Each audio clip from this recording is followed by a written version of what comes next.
Hello and welcome back to Virtual Tea Time. My name is Tori and I'm your host. And today we have another champion series. We have three, but two total all-stars joining us today. We have Shannon Johnson, 2018 U.S. Women's MidAm champion. How's it going? Thanks for having me. I'm so glad you're here. Pleasure to be here. Thank you for joining us. Absolutely. And we have Colorado Hall of Fame icon, Kimberly Eaton. Hi, Kim. Hi, Tori and Shannon. Nice to see you both. And then we got Megan Buck here. Hi, Megan. But Megan's too shy. No, that's okay. She's got work to do. She's hanging out with us today. That's okay. I get it.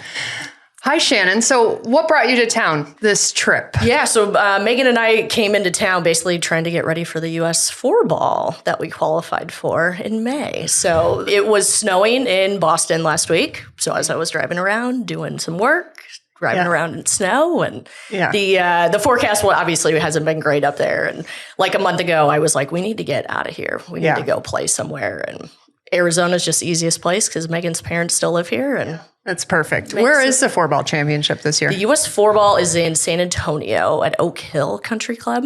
It's a Tillinghast design, I guess. So, Have you ever been to San Antonio? Yes. Beautiful. Is it beautiful? City. Oh, yeah. Is it in the hills or is that? Well, there probably are some golf courses in the hill. I think Briggs Ranch was kind of outside the city, but just the river walk and the downtown area is really cool. Yeah, it is. Yeah. So it'll be a lot of fun. Get to tee it up with the kids and see if we can do some damage. Were you at Briggs Ranch? No. I heard that's an awesome place. It was my last MidAm until the one in Arizona. Oh, yeah. Because I couldn't walk. And then the one in Arizona is at Forest Highlands. Yeah. And by that time I had my cart stipulation. Kim, remind everyone what the Four-Ball Championship is. Like what the USGA Four-Ball Championship. Well, it basically took the place of the Pub Links, which was a kids tournament, but the US Four-Ball is pretty much a kids tournament too, because not very many MidAms make it even into match play. Mm-hmm. Yeah. Right. Very often. Yep. Yeah, so I think just looking at the people, I think it's me and Megan, and then Gretchen Johnson and Amanda Jacobs qualified. So I think those were kind of the only ones that I recognized. Megan Stassi? I don't think they qualified this year. Her and Dawn didn't, unfortunately. They played in I think other than this one, they've played in every Four-Ball though. Yeah. But never made it. Well, I shouldn't say never. The last couple times I know they haven't made it into match. Right. Play. Yeah. So it's difficult, but it's a nice challenge to have. Yeah, I was just about to say, what are your expectations going in? Yeah, I think this is our third or fourth US Four-Ball, and we made the match play once. We made the cut, and then I think we were like 2 up with 3 to play and lost in extra holes. And some kids, some high school kids turned it on all of a sudden. I'm like, where did that come from? It's another 30-footer just drained. That's match play, though. It was fun. They really need to have a US senior Four-Ball. And that would fill up all the time, too. Yeah. When was the last time you played Four-Ball? I've never played in the USGA. Oh, you haven't? The Four-Ball, no. I can imagine you've tried to qualify, though, for... Nope. No? Because I knew it was a kid tournament. And yeah, but you could still get in. You could have qualified the first couple. Yeah. Because that's, like Sue Curtin and Pam Kwong have qualified for that. Mm-hmm. And, I just really didn't have any desire. Yeah, I get it. It's a lot. It's a big commitment. So it's Masters Week. So I know this is going to air probably a week, 10 days after the Masters has been completed, but let's throw out a prediction. Kimberly, you want to go first? I'll say this. Who do you think's going to win? Who would you like to win? Well, I would like to see Rory win to get his Grand Slam. Yeah, that would be quite something. I really hope nobody from Liv wins. Wow. Okay. All right. That would make really good TV, though. I'd like to see Jordan Spieth win again. But who do you think's going to win? I'm going to say Wyndham Clark. Wow. Okay. That would be really exciting. Yes, it would be. Yeah. That'd be awesome. He's playing some amazing golf right now. Yeah. Talk about person trending in the right direction going into it. And obviously, like Scotty, I think Scotty has to be one of the high favorites. Yeah, that's who I would say. But yeah, I mean, there's so many people, but I think there's a lot of live guys that are going to compete very hard. I think Rahm, I think Koepka. Yeah.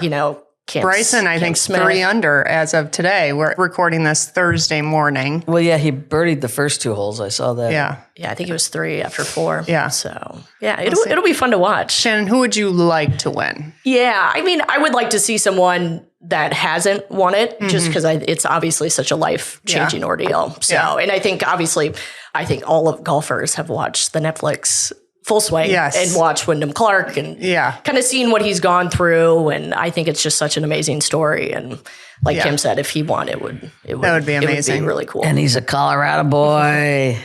Is he? Oh, yeah, he is. Yes, he is. Yeah. Actually, he's being inducted into the Colorado Golf Hall of Fame in December, I think is the dinner. He and Jennifer Kupchow. Oh, yeah. And then 4 others. I'm not sure I necessarily agree with them going in that early, young in their life, because he's going to have so much more. There's no age restriction on that? Nope. See, South Dakota has, I think you have to be 50. Can't be younger than 50 to be in the South Dakota Hall of Fame. No. Well, I'm going to go. I think Scotty obviously has a good chance of winning, but I would love to see Victor Hovland win.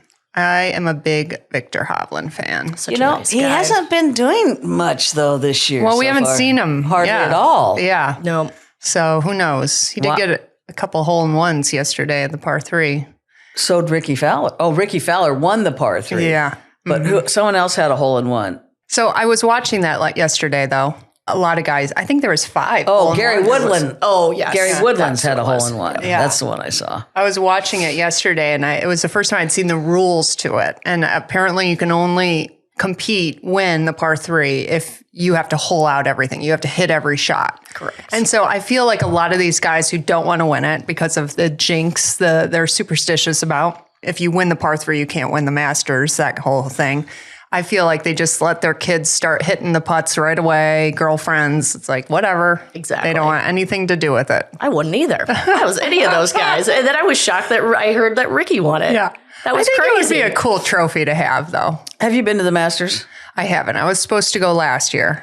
Casey went. I had to cancel last minute, unfortunately. But I'll get there. We went in 2009, and we were at the par 3. We were right at the first tee, right behind it. The only people in front of us were some of the head honcho Masters people. And so we were like, when Gary, Jack, and Arnie come down, you need to have them turn around and wave to the crowd because they may not be together very much longer. Yeah. And they did, and it was great. We got great pictures.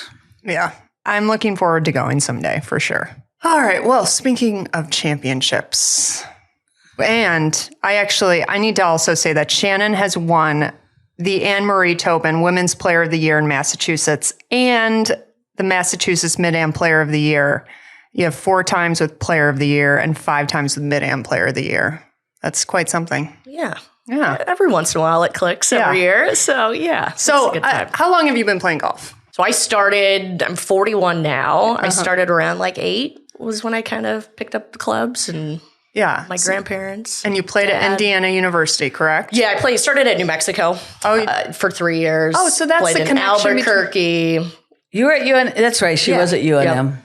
Yeah, because you had messaged me about Charlie, too. Yes, that Charlie I know Belgian Charlie. episode that came out. We always had a lot of fun. I think Charlie was a year after me, but obviously he was a heavy recruit and the guys team they had a load of guys and they were all good. Spencer Levine was playing there at the time, if you know that name. And it was a lot of good When players. I was there was Kurt Byram, Tommy Byram, Tommy Armour. South Dakota as well. Tommy Armour III, John Fields, who's the coach at Texas, I think now. So there was a pretty strong group of guys there when we were there.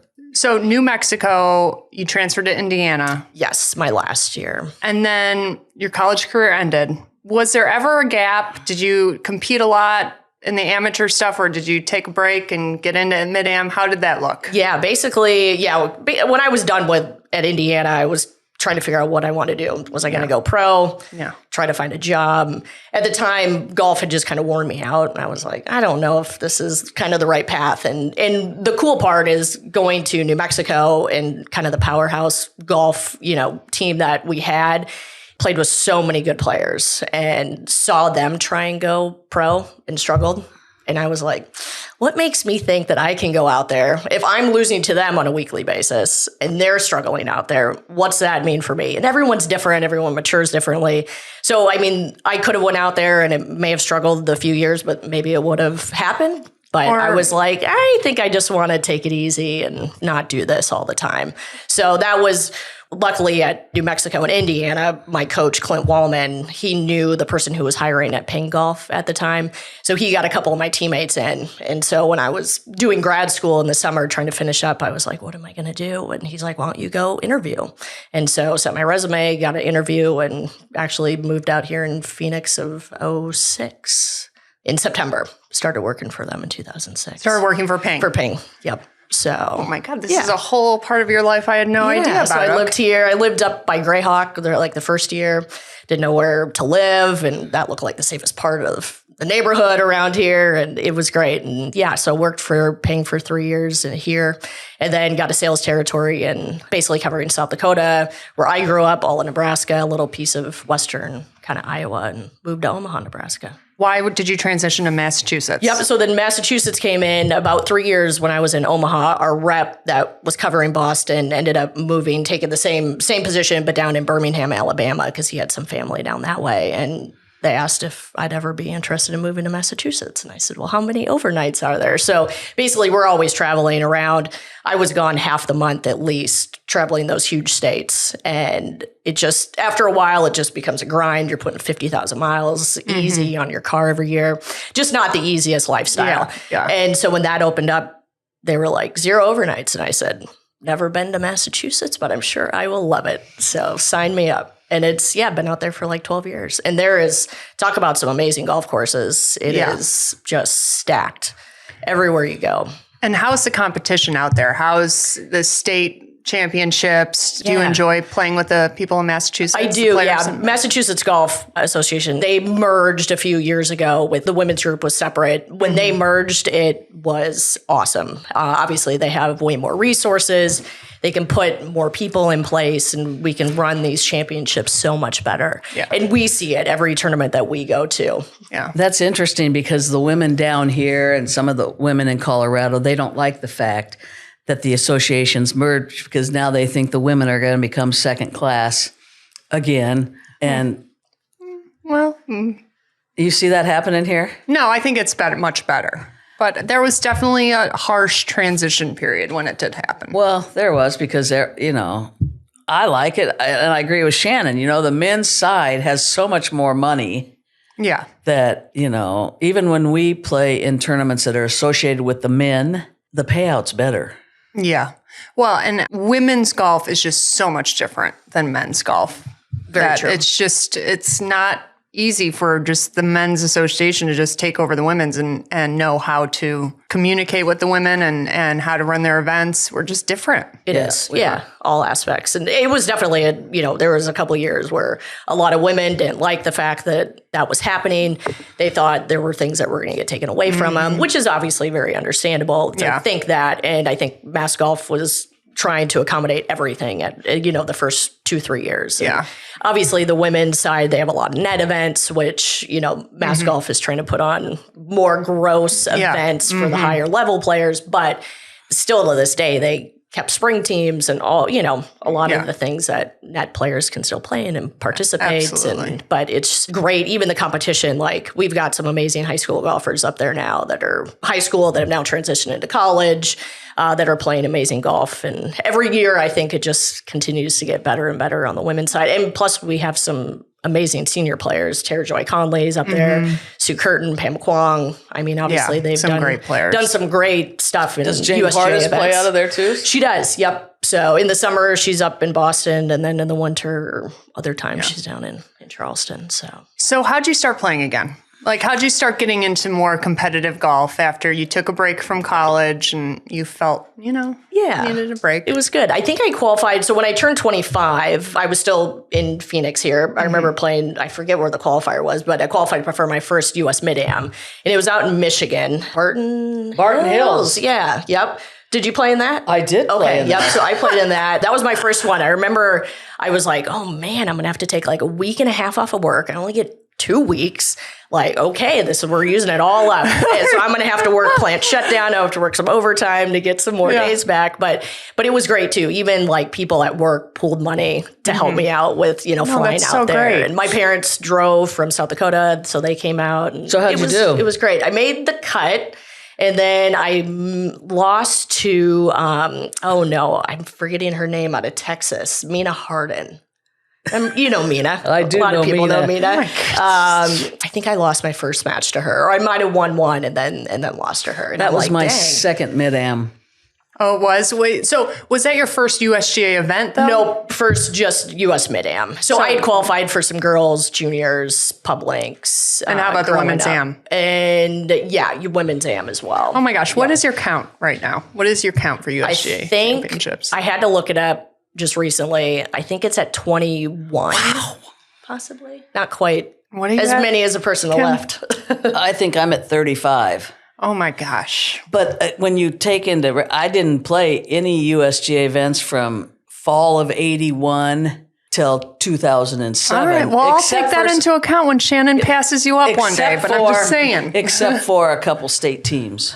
Yeah. Wow, 21. Yeah. So after that, it was tough, obviously, take time off. Yeah, because what was your relationship like with your expectations going into that? How was, when you lost, were you mad? What was it like? I think I didn't really know, like, you kind of go into this world. I remember, I think Megan Stassi had won like 3 times previously. I was like, who is this? Yeah. Who is this lady just kicking everyone's butt? It's a whole new It group really of people. is. And it was fun to see. But then I was like, man, my job is very chaotic in the summertime. And I need to probably concentrate on that and get that going. And I think it was another probably 5-ish years before I went back to another MidAm. Didn't even try and qualify. It was just because you knew what it took and you just were like, I don't have time. Correct. Yeah. If you're really going to go into something, I'm not going to kind of, half assets. Yeah, I get it. To find that out, I didn't play any when I was working because in the summertime I played in state stuff. I had to use comp time because I wasn't allowed to use vacation time for golf. Yeah. And stuff. And it's a big commitment. A huge commitment. Yeah. Yep. Time, energy, and money-wise, Correct. too. Yep. So I think that's a big problem, with especially women, MidAms, getting out of college. It's just, you got to go to work. You got to put in the time. The only way you're going to move up is you got to grind it out, and put in those hours. And that's why you don't see a lot of MidAms. Like in Arizona, people are working, they're raising families. It's a tough gig. Yeah. No, it's a lot for sure. Okay, so let's fast forward to 2016. Your runner-up one. Yes. I want to start from the beginning. Where was it? Like, how did you feel during qualifying? Because I think you were a medalist too. Might have possibly been. Yeah, I don't remember. I know I don't even remember the qualifying when part. When you played 21 of them, who knows? Maybe I was medalist. Probably. Yeah, I was in Erie, Pennsylvania. The Kakwa Club, I think is what it was called. Really cool place. I think it was at Donald Ross, some crazy green complexes. And I remember going, Megan actually caddied for me in that one. And I remember getting to the golf. It's so vivid in my mind that I remember getting to the golf course, going in, grabbing some food before I go to a practice round. And there were like 3 people that came over to me, people I knew, and were like, have you gone to play your practice round yet? I'm like, no. They're like, the greens are crazy. They are so tough. And I'm like, okay. And I'm just thinking to myself, like, that's, the greens are what the greens are. And I was like, okay, well, this is going to play into my favor because this is going to psych everyone out. And it's just, they're great, big complexes. You got to hit them in the right spots and you just go. Yeah. And I think, obviously just, qualified for match play. That's the first step. And then once you get into match play, it's just go, go, go. And I remember Julia Potter Bob, who I lost to in the finals. She was on the other side of the bracket. So, and we had very similar tee times typically. So we said every time on the practice screen, we're like, we'll see you this afternoon. And we'll see you this afternoon. And so sure enough, you go win the morning. Go the afternoon, you're putting, we'll see you tomorrow. And that's how it was, the whole time. I remember saying that to her. And then luckily enough, we met in the finals. So have you ever not qualified? I think that's true. Yeah, I don't think I've... Meaning qualify into match play? Yes. Oh, okay. No, I've qualified every time I played for match play. This last year was a little touchy. But. Yeah, and we're gonna get there. But again, back to 2016, your matches leading up to the final. Anything that you can remember, or was it pretty standard? Yeah, I think it was pretty standard. I don't remember anything that stood out. Were you feeling good? I think I was feeling good, hitting the ball good. Yeah. And just ready to, match play is so much fun. Obviously, I think it's like the best part. Where if you have one bad swing, it's not going to cost you 2-3 shots type of a situation. And Megan's on the bag. So what makes Megan such an amazing caddy for you? For me, and this is why I think we get along obviously great in four balls, is we play so much golf together. We know each other's games. We know each other's yardages, and we hit it pretty similar. Yeah, so I would assume that you guys, your yardages are very similar. Yeah, so we can bounce stuff off each other. And I may hit my driver a little bit further. Like she hits her irons a titch further. So it's, we can kind of go back and forth, and it's just easy. It's just, and I'm a little more technical on certain things, and Megan's not. So it's kind of a good yin and yang type situation.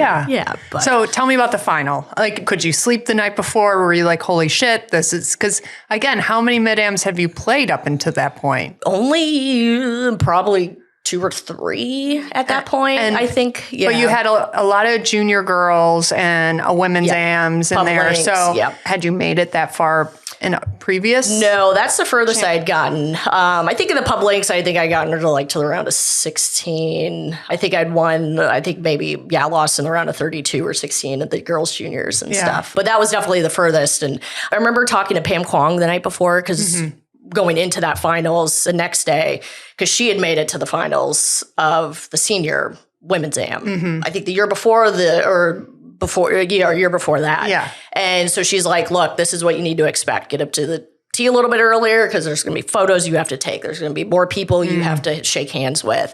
Like, you don't want to feel rushed. You don't want to get up there and 5 minutes and all of a sudden you're, and so that was helpful. And she's like, there's going to be cameras everywhere. There's going to be a camera crew like following. She's like, don't let that distract you. So it was kind of interesting to hear what was going to happen versus kind of going into it not knowing. So I think that helped alleviate, a little bit of the stress and anxiety with it. And And how'd you play? I played okay. So Julia played awesome. Give her obviously all the credit. But I definitely started, it was rough. I was 4 down at one point. And then that was even going into even the backside. I think after 10 or 11, I was still 4 down. And what are you telling yourself? What is Megan saying to you? Like, what are you reaching for to kind of grab anything I think you're that just might help? Trying to hit a good shot. Yeah. Right. Obviously, I think I had struggled probably with tempo. That's the biggest thing. I think when I get off, it's a tempo thing and timing, and as most people. And so I think just if you can hit one shot, okay, awesome. Let's get another good shot. And then just kind of let things start to roll. And I think I won 4 holes in a row. Then on the backside, and I was like, oh, here we go. Let's get going. So vroom, vroom. Yes. And so I think I got it back to square. I think we were going into our 16th hole. And she made a good putt and won the hole. So she was 1 up. And then we went to the 17th hole. And I missed like a 3-footer. And then she had like a 2-footer and just made it. And that was it. So, and it was a little frustrating because I was like, man, the 18th hole could kind of be a little bit of a beast. And I was like, man, if I could at least have gotten to the 18th hole. Okay. Maybe it would have been a little different. That's kind of heartbreaking. So how were you feeling? I mean, how was she after that? It was bad. I was in tears in the Culver's line. I'm like, give me the chocolate milkshake and the chicken fingers and the fries. Get me a triple cheeseburger. I need it all. You asked for a drink right away. Oh, probably a drink. Oh, yeah, I did. Yep. Interviews. I'm like, go get me a vodka of some sort. And, and then I remember someone from the USGA came up and they handed me the sheet and they're like, here's the people you have to thank. And I'm like, what do you mean? I have to thank them? And I'm like, I'm the one who lost. And she's like, oh, no, you have to thank these people. I'm like, oh, great. I have to talk after this. And so I'm like trying to compose myself. But it was obviously just fine. And got through that and congratulated Julia. But it was devastating, obviously, for your confidence and you get so close. And I think maybe I didn't realize how big of a deal it was until you get to the finals. You have no idea. Yeah, until you're on the 17th Until you're there, hole. you see all these people and you're getting all these texts and it's pretty cool experience. So I remember thinking about that loss every day for a good 6 months. And you can't get it out of your head. Yeah, well, that was what I was going to say. So after the cheeseburgers, after the vodka drinks and the milkshakes, you wake up the next morning. And are you thinking that's going to motivate me for the rest of the year, or I got to take a fucking break? No, it definitely motivated, for sure, in the gym. I remember go to the gym and there's things you don't want to do. And you're like, well, if I want to win this tournament, this is what I got to do. Yeah. So it was kind of motivating on that. Mm-hmm. But then I remember we drove to Erie, so we had to drive 8 hours home, and I'm like, this is pretty brutal. I guess that's why I haven't won a big one. Why? Because I don't go to the gym.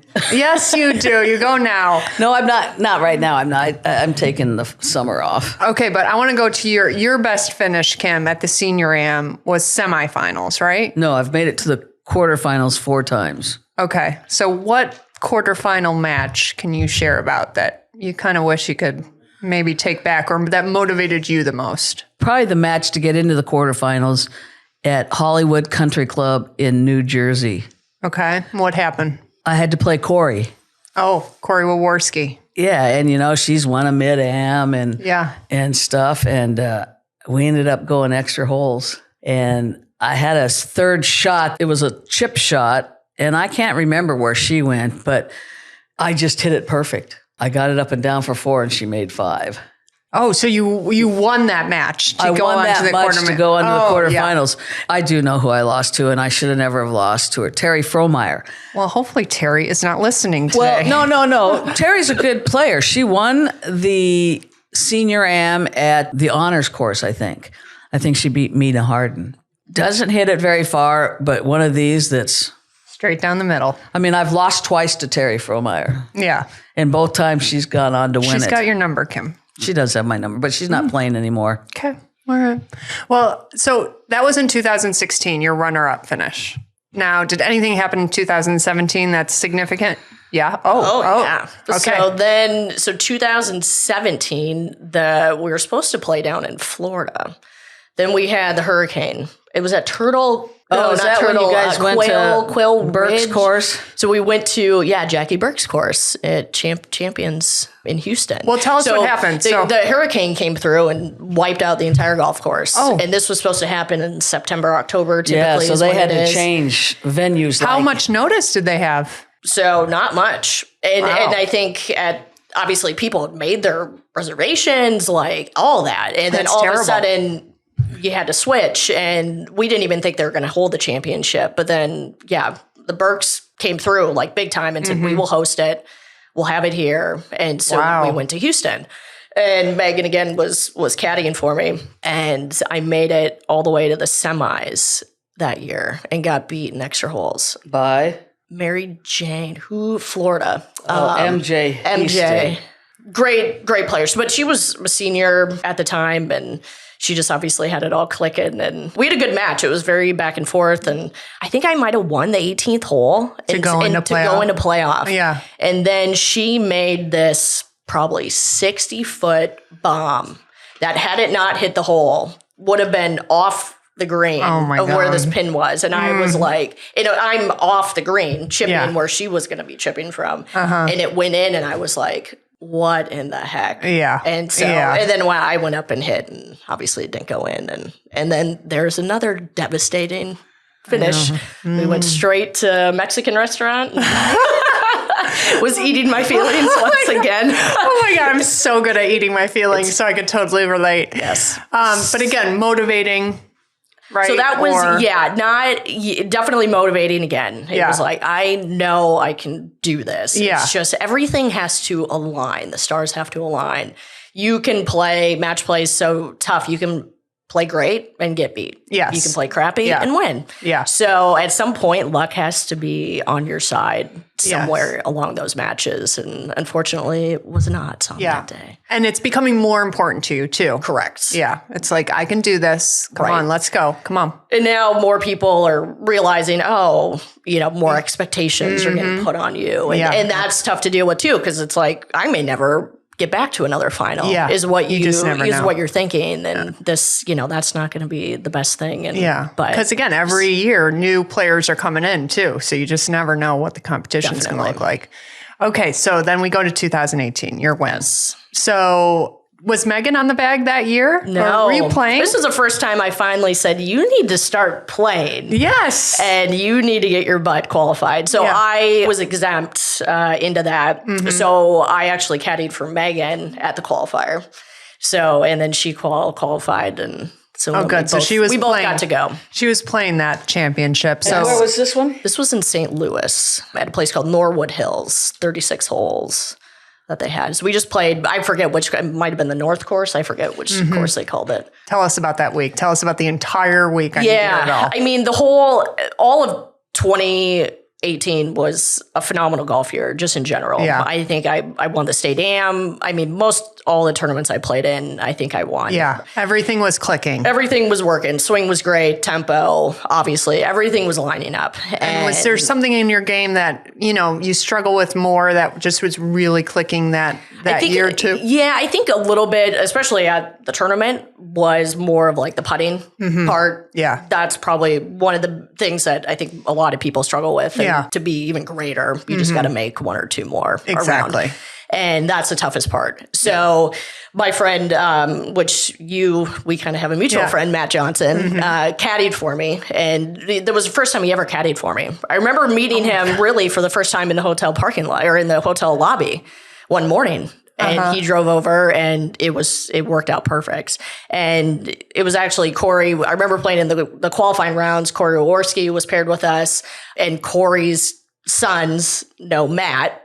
And so it was just a really, really comfortable pairing. Played really well. I think I was medalist for that, and had the 1 seed. So you're off every morning bright and early. I can't imagine the medalist has won a lot of the championships. To me personally, that's the kiss of death usually. Really? A little bit. Okay. So going back to 2016, Julia and I were co-medalists. Okay. Yes. So, and then we were both in the finals. So it does happen, but not a lot. But recently it has been the kiss of death. Yeah, I would imagine. The last couple have not fared well. So. Okay, so you get into match play. Anything significant about the first couple matches leading up to the finals? Or again, it just seems more easier? It was easy. I think one of and all matches are tough. I'm not trying to take away anyone's performance, but I remember probably one of the toughest matches, obviously, other than the finals, was I had to play Ellen Port in the round of 32. And Ellen is from Missouri. And obviously has her whole contingent. And because you're in Missouri. Feels very comfortable playing there. We had a really tough match, and I played her a couple times since, and it's always a very tough match against her. How was it having all her family, friends there watching, cheering? I mean, it's fine. I kind of thrive in that. Like the more eyes, the better, and that's fine. It's not a big deal. And but I think I might have beat her like 2-up, or it was very close. Yeah. And then I think I had a couple like 6 and 7 matches along the way as well. I think I had one that afternoon, which actually at the end of the day is probably what saved my legs. Yeah. So, because we're doing 2 double days. Yeah. And so played Ellen in the morning, had like a 6 and 7 match, and then played in the morning. I think I won maybe like 3 and 2. And then went out and won like another 6, 5 and 6 or 6 and 7. Remember who you played? There was a couple, Claire Conley. I remember playing her in the quarterfinals. She's from Maryland. She's a good player. I think every time she's played in it, she's qualified for match play. And then I forget who I played in the semifinals. I forget her name. But I do remember that was a very interesting match, because I remember off the first tee, she shot out like a cannon. She hit her ball, and she was like halfway down the fairway before I'm off the tee box. And I'm like, I'm looking at Matt, and I'm like, is that how this girl plays Where's fast? she going? And I was like, okay. And we're like the first match out. Like, this is semifinals. There's nothing going on. And I said, okay. Like, you don't need to run. I said, well, we know how this is going to go. So I just kind of take my time. And not that I'm playing slow, but there's just a lot of there's a lot of match play things that you can do. And I just remember I was just very methodical, and we just walk slow. Yeah. We'd walk very slow, but she'd always be first to her ball, whatever. And then my mom overheard someone in her little camp say, this girl basically called me a sloth. She moves like a sloth. Oh, my God. And I was like, well, that's the best compliment I think I've ever gotten. Especially, on the golf course. But like, you're not going to keep up with a roadrunner. That's not going to suit your game. No, absolutely not. So obviously, whatever I was doing, changed her rhythm and changed everything that she was doing. So, but I remember, one hole, I think it was like a 3-footer. I'm like, she missed that. And she was like devastated. I'm like, well, that's just how things are. Yeah. And it just kept going. Exactly. So your goal, obviously, is to win the whole thing. You've come close so many times. Matt, this is his first championship caddying for you. Yes. At what point did he turn to you and be like, are we going to win this fucking thing? Like, is that the goal to win? Like, at what point did he realize, like, oh, we're going for this? I think even when we first met in the hotel lobby, he's like, all right, let's go win this. Like, that's pretty much what we were saying the whole time. Yeah. So, and I think just because I had been on such a roll all summer and he was kind of following that. And he knew I was playing good and obviously getting out there, seeing shots being executed. Yeah, he knew that you had what we it could took. do some stuff. And Matt was great on the green, really good on the greens. Yeah. And those greens were definitely tricky. And the more you played them, the more you started to understand some of the little nuances and what things were doing. Then I think we got more dialed in together with speed and line and different things like that. So the more that we went on, the more we played, the better it got. Yeah. So the 18 was in the one in Missouri. Correct. Okay. Yeah. Okay. Well, we got to find out who she played in the finals. Well, yeah, we're not done with it yet. Oh, okay. I want you to give me the day of the final match. Like, let's pretend this is a TikTok video. You're going to give me the day in the life of Shannon Johnson as she's about to win the USGA MidAm. Oh, First of all, who were you playing? So I was playing Kelsey Chugg. Oh, I love Kelsey. Who Kelsey won the year before. Yes. So talk about the nicest repeats. human ever. She's too. Amazing. Yeah. Yes. She's coming to the AGA yes, this year I saw for the that. first time. Her and Julia. I would have loved to see that match. How fun. So start with, how did you plan your day? Like, how were you preparing to play? How does your day look? I think this worked out really nice because Megan was there. So I obviously had to get checked out of the hotel. Like, talk about a manic morning. Oh my God. So Megan's like, I'll pack everything up. Just go, do your thing. So went down to breakfast. I remember eating a dry bagel for the freaking 7th day in a row. I'm like, this sucks. Like, let me just force this food down my throat.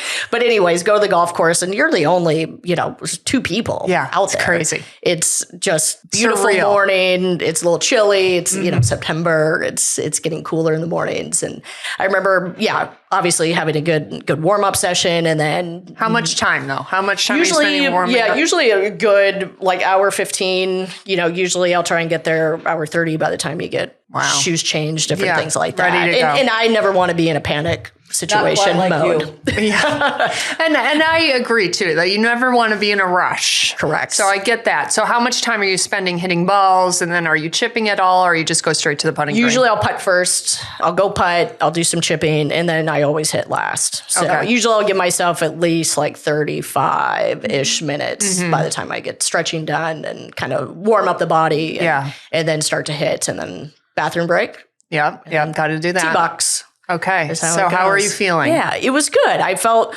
obviously you're going to have nerves. If you don't have nerves, you don't have a pulse. And have you ever played Kelsey before this day? No.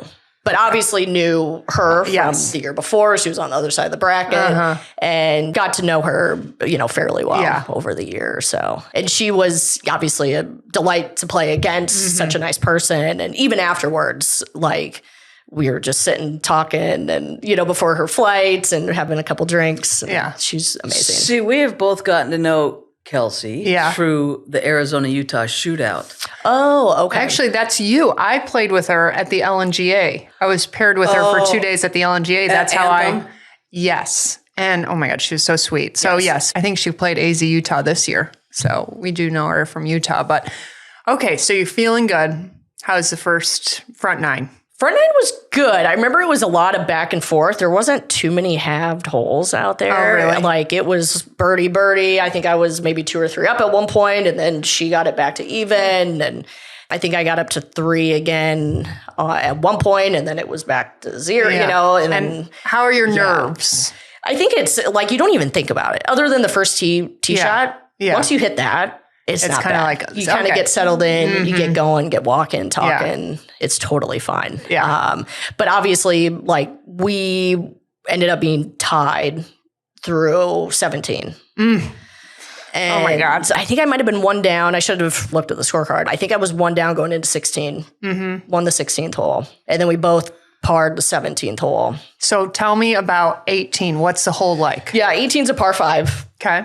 And it kind of just straight away. Out of bounds on the right, maintenance stuff on your left. Not super tight. Didn't look tight, but it could be if you're a little errant. Everything on the fairway kind of slopes right to left, which suits my little draw. Yeah. And Kelsey, I think, was probably 10-ish or 15 yards behind me. And I saw her take an iron out. She was laying up.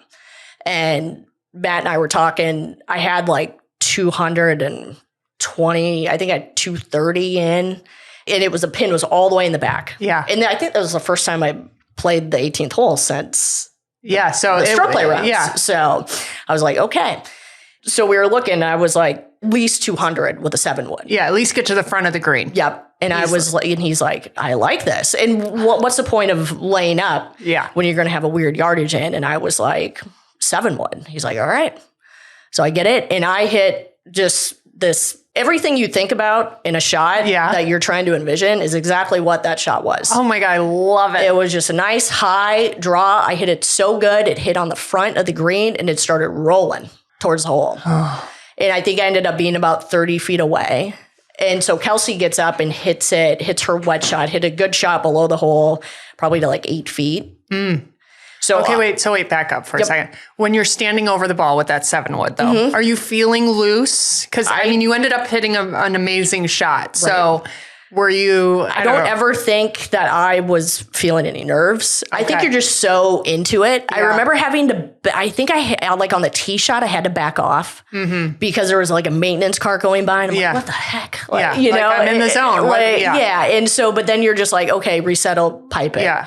And I think you just get so focused and you just kind of get in your own world that you're not thinking too much about, oh crap, if I hit this right, this could go out of bounds. Type of situation. Yeah. So you're either going to hit a good shot or you may lose the entire thing. Yeah. But at least you have an opportunity to do it. So you're 30 feet away with an eagle opportunity. She's 8 feet away for birdie. What happens? So then I hit my putt. It was pretty much had the right speed. It just missed like a foot to the left. And that thing had so much more break than Matt and I thought. Because again, it all went back to the more we played these holes, the better we felt. That was the third time I'd played it in competition. So we didn't quite have that figured out, which is fine. But then I remember missing it and I was disappointed that I didn't make it. Because you're probably thinking Kelsey's going to make this. Going to make it. So I remember walking over the left side of the hole, which kind of overlooks where the first tee box is. And I'm like, all right, what am I going to hit off number 1? Because did she already give you the birdie putt? Nope. Okay, so she made you mark it. Okay. Yep, which was the right thing to do. Yeah. And so I remember just looking down one. I'm like, all right, we're going to go to extra holes because she's going to make this. Yeah. We were making putts. There were a lot of good putts made. Yeah. And I had no doubt that she was going to miss it. You know, she's going to make this putt. And Matt overheard her and her caddy talk about which way it broke. This is what I find out after the fact. And he's like, oh yeah, she's going to miss it. That's not the way this thing breaks. And she missed it. She rammed it. So obviously it was it had to have probably been a speed thing that she maybe just busted it right through the break because she had like 2.5 feet. Oh. And I was like, just pick it up. So I gave it to her. Okay. So you gave her 5. Gave her a 5 because I had a foot putt. Yeah. And so obviously she's going to make me putt that. So if I can't make that, you can pick that 2.5. I'll do this. And then made it. And but it was just such a crazy, all of a sudden it was just a whirlwind after she missed it. Yeah, like all of a sudden you're like, holy shit. Oh my gosh. I'm 1 foot away from winning this thing now. Correct. Did you ever let your mind get to I'm going to win this thing today until that 1 foot putt? Like, I think there was definitely a point on the backside that I was 3 up. That you were. And I was like, okay. But then, boom. Yeah. Now I'm like down. I think you just got to keep the focus. You just got to keep putting the pedal down. Yeah. Don't let the end kind of creep into your mind of what task is at hand. Yeah. I've learned that lesson. Because anything can happen. Anything can happen is right. Yeah. I remember I was never much of a match play fan growing up as a kid, but I was playing in the state match play in Colorado. And at that time we did a 36-hole final. I was sick the whole week because I worked until like 4 a.m. Then I'd get in my car, drive down to the golf course, sleep for an hour in my car, and then tee it up. And I got pretty sick towards the end of the tournament. And I think I was either 4 down with 5 to go or 6 down with 5 to go. Well, and I won on the 18th hole. And so you were dormy. You were dormy then. No, I was 5 down with 6 to go. 6 to go. Okay, yeah. And I won on 18. And the look on her face was like, holy shit. What just happened there? Yeah. So you never give up. Yeah. That happened to me this summer where I was just on a roll. I was playing the club championship match play, final match at White Mountain. And I was on a roll, felt really good. And I was 5 up going to the back 9. I was like, okay, let's finish this up. And I did let my head get to like, this is done. It happens. And everything fell apart. And I was all square going into 18. And I had that same look on my face. Like, what the fuck did I just do? You know, because like you lost focus. Correct. You know, like, why did I allow myself to do that? Did you lose or win? No, I won. Who was it, Diane? It was Lynn Lee. You might not know her. Yeah. Okay, so how'd you celebrate? Because that is life-changing. Isn't it life-changing? Crazy. Yeah. Did you get a ring or something? You do get a ring. You do? Yeah. Got it in my safe at home. It's a very special one. I mean, we were obviously after you win, there's tons of things you got to sign, different USGA things you got to do, and obviously we were staying there that night. But then the whole plan, because it was in St. Louis, super close to my home city in Sioux Falls, and my parents were there, so Matt actually took off fairly soon after, so he could start driving, and then we stayed, and then actually we left later on. But it was nice because I got to go home and see all my family, see my sister and, my grandparents and some other people, obviously, that were following. And my golf coach that basically kind of taught me, he had driven over to watch the finals. To watch. Oh, that's so nice. And so he got to watch the whole thing, and it was a pretty cool experience for both of us to have that. And were your parents there? Parents were there. Yep, they were there the whole time. And what's that relationship like? Like your parents watching you play golf and watching you compete as an older adult. Right. And, you end up winning, like, oh my God. Yeah. What is that like? Yeah, they love coming. Pretty much every MidAm tournament I play in, they come to watch. And there's other tournaments they'll come to watch too, but usually the MidAm's the best one. And, and we can just, we rent a house and we can stay together, even though they kind of get on my nerves sometimes, but that's okay. We have quiet hours now in the morning where we don't really talk. Oh my God. I'm not a big morning talker. Like, I just want to sip my coffee and do about my business. And I feel like I need to instill quiet hour at my parents' house, but during cocktail time with my mother. Oh, like, they can get a little rambunctious. Yeah. Like she can only start drinking after 5 because that's her rule. But like after 7 o'clock, then we got to go into quiet hour with me. Yes. Because she gets a little testy. She starts being a little aggressive with her talk. You can take this in a quiet. Exactly. But but they love it, and it's such a good time. And what is your mom and dad, how do they differ in cheering you on or talking you up? Like how? I mean, my parents don't really golf. My dad golfed before he had my sister and I. And then once we were born, obviously, kids are a lot to handle. And so he basically was kind of the one who kind of taught me and would take me to all my tournaments. And, you couldn't caddy back then for people or for your kids. So he would just kind of do his thing.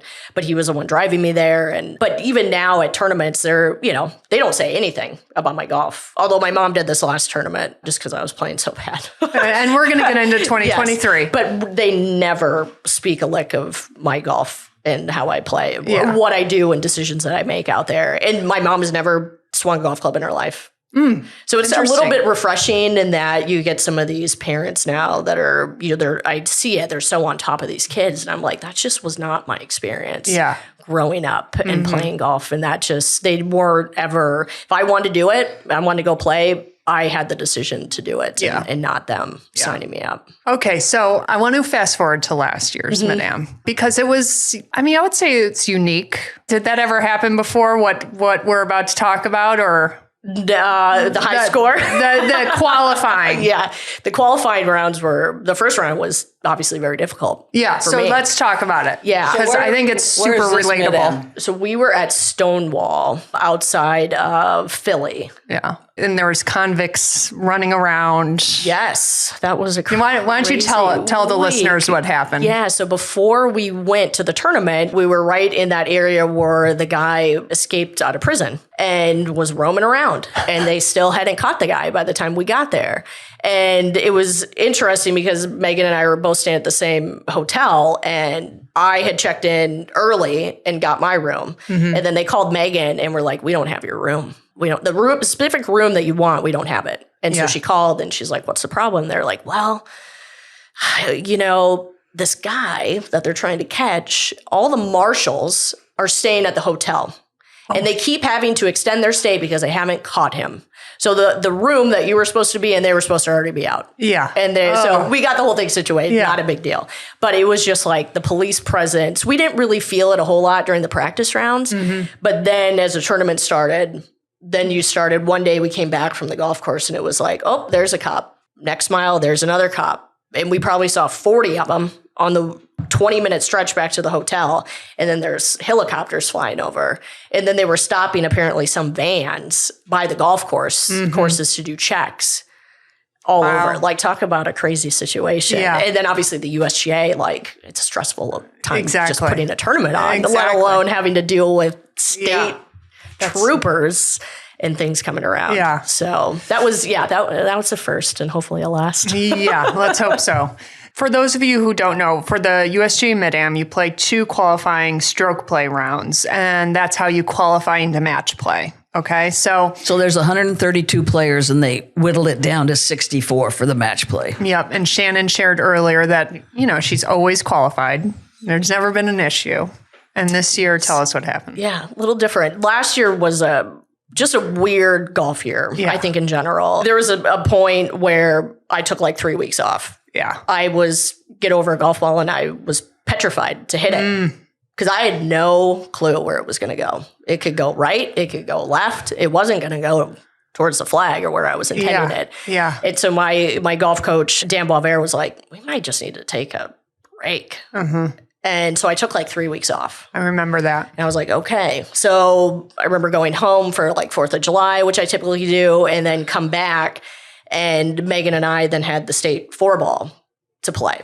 And so I think I hit balls one time before that and then went out and finally started to like execute some shots. Not that they were amazing, but they were at least much better than what was going on before.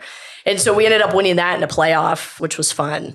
Hit a couple good shots at the end and made a good putt to win it. So I think that kind of got things a little bit going. But again, it was like we have the We Met Memorial Tournament, which I did win, but had, 2 shots at the end that I just hooked the crap out of them. And I'm like, gosh, this is so frustrating. Well, I kind of remember at the AGA last year, you struggled big time. Yep, another one. See, I try to forget some of those really bad ones. I mean, I was kind of that up. No, I was just kind of surprised. Yeah. But there was, it was just, things just didn't feel good. And just struggling. And it was just it was definitely a tough year. So I think then, winning the We Met, which there's some good college, high school players playing in it. I'm like, okay, this is kind of, at least felt good. You got some confidence in the right direction. But it comes and goes, I think, with my swing. And I remember then going to the MidAm, playing the practice round, and I was like stuffing shots. Like 4 feet, 3 feet. I'm like, okay. Here we go. And then the next day I go out and I think it was like 82 or 83. Yeah, I have 82. Was nightmare. Like everything that could have gone wrong went wrong. I'd miss a green, can't get up and down. I'd hit the green, I'd 3-putt. It was just crazy. And the golf course, it was a fun golf course. It wasn't set up super challenging. There were super wide fairways. I thought they played it really short. Where was this one? This was at Stonewall. Oh, Stonewall. And I was trying to get, because I know Laura Nocta, who sets that thing up. And, they always ask, like, what did you have in on this hole, just so they can kind of see if anything is out of whack. And it's tough because you get senior players. You get a variety. Yeah, MidAm is a variety. Players that Well, I would say most of the MidAm, I would say almost 50% are seniors. Yeah. I did hear it's getting younger, though. Yes, it is getting younger. Yeah, because you definitely, I think you have like your really young girls now that we didn't see. Like now your 25, 26, 27-year-olds are playing, which we didn't have for a long time. Yeah. And now you still have obviously all your core good seniors. Yeah. But you have some players may hit it 210, some people may hit it 260. Yeah. It's So just a how wide do you set range. up a golf course to accommodate that? And I'm on the longer side, so I want it max this out. Yeah. Hit it as long, get it as long as possible. And Kim might be the other way. I'm a little on the shorter side. But I think driving the ball was not the problem. Yeah. It was pretty much everything from then on in. So what are you're spiraling this first round. And again, you have 2 rounds Correct. that you have to play decent to get into match play, to even have a chance to compete. Right. So what are you telling yourself after day 1? You shot an 82. It was a very quiet car ride back to the hotel with my parent. And that, I remember getting back to the hotel and I pretty much just locked myself in my room and was like, I need to chill out. We had a morning tea time. So obviously I had tons of time in the afternoon. And then my mom came in and she's like, what's going on with your golf game? And she never ever asked me about my golf game. She's like, are you concentrating enough? She's like, it seems like the easier the shot, the worse your result that you're getting. Yeah. And I'm like, Mom, if I knew what I was doing, don't you think I would change? You know, Mom, you've never hit a wedge in your life. Shut the fuck up. Yeah, little attitude of me. And obviously, like, she's only trying to help. We went to dinner and I was like, all right, let's like reset time. Yeah. We'll have a lovely dinner. We're going to get to bed. And we're going to go out and see what happens tomorrow. And luckily, I was able to turn around. And not that I definitely hit some better shots. And I think I would just manage things a little bit better. Yeah. You know, obviously I knew there was going to be bogeys because there's some tricky complexes with the greens. You could be off and you're going to 3-putt automatically. Yeah. So, but luckily was able to get that turned around. And I think I shot 1 over maybe. I have you down for 82-71. Okay. So for all you listening out there, it could happen. Anything can happen. Absolutely. So that was great. And then obviously I'm, leaderboard watching and trying to, Yeah, because you made the cut by 1 stroke, I think. Correct. So you were 11 over, and I think the cut was at 12 over. Yes. So... So 82-71, 153, that's a pretty low cut. Yeah, it was a lot. Yeah, I thought it was lower than what I thought, because I think, I never want to say like, oh, this golf course, is easy, or the high, it's going to be this number, because anything can happen. And I was shocked that it was that low, because those green complexes were kind of gnarly at times, and some pins were a little. But usually in the practice or in the stroke play part, they're not going to set it up too crazy. Yeah. Usually once they get to match play, then they can get some fun pins. Did you ever think that when you were shooting your 82 that, oh God, I just want to walk off this golf course? Oh, I'm sure it crossed my mind a few times. Oh my God, I would. Can I leave? You can't. Can't this be done fast enough? But I mean, that's what. Yeah. No, trust me, it crosses your mind. At Briggs Ranch, I don't know, I maybe shot 77 the first day. I started out that front 9. By the time we got to 9, I was in tears. Yeah. I mean, I think I shot 44, 45, and I wanted to quit. And Pat's like, nope, you got to keep going. So then you take the attitude maybe that you just don't give a shit anymore. And you play better. And I ended up shooting 79 and making the cut. But it was like, I wanted to go home. Yeah. Yeah. It happens to all of us. Oh my gosh. Shannon, we have to wrap things up, but thank you so much for sharing your story, a little bit of your story. So Shannon and I indirectly met through Matt, but really it's nothing of a relationship at all. Just kind of acquaintances and knew of each other. Her and Megan signed up for the Desert Classic in 2022. And I didn't put 2 and 2 together because I think that on our spreadsheet, your handicap came in at like a 4 or a 5, probably because they put it in for +5 and it kind of deleted the plus or whatever. So I didn't think anything of it. And then you text me for some reason and you say, okay, I'll look forward to seeing you at Desert Classic. And I'm like, what? Shannon Johnson's coming to play the Desert fucking Classic? And I look again and I look in our database and sure enough, you and Megan had signed up and I was like, wait a second. And I start searching more like, oh my God, you won the MidAm and you're coming to play the freaking Desert Classic. And I was so honored. And here's the thing. I always tell all the players, like, this is for all levels. Like, the Desert Classic is for all levels, but still people that are lower or higher still don't believe me. And I'm so grateful that you have come to the Desert Classic for the past 2 years, because you've shown everyone, like, you can come at any level and have an amazing time. And that's really what it's about. Right. It really is. Yeah. And I just so appreciate it. Absolutely. I think that's the biggest thing. Like, we play in all these high stress. Yeah. Like, they're enjoyable, right? Yeah.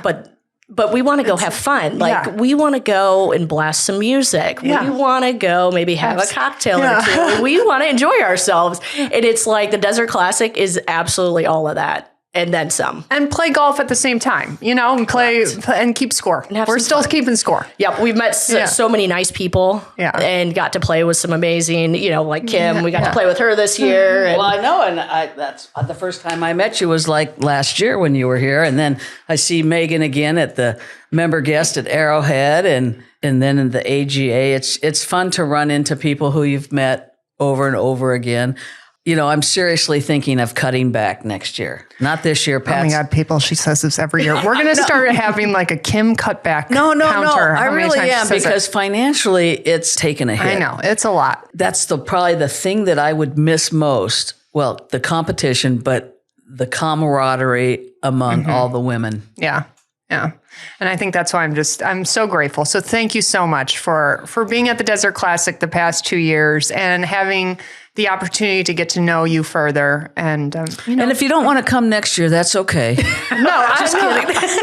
Maybe we'll have a scheduling conflict. This is not a guilty thing. I'm just saying. No, it's cool. It's really fucking cool. I'm just kidding with them. Yeah. But thank you for putting such a cool event on. Yeah. We look forward to it every year. I appreciate it. So thank you for being on the show. And, maybe next time we can get Megan on. Yeah. Thanks for having me. We'll talk a little golf talk. Absolutely. All right. Thanks, guys.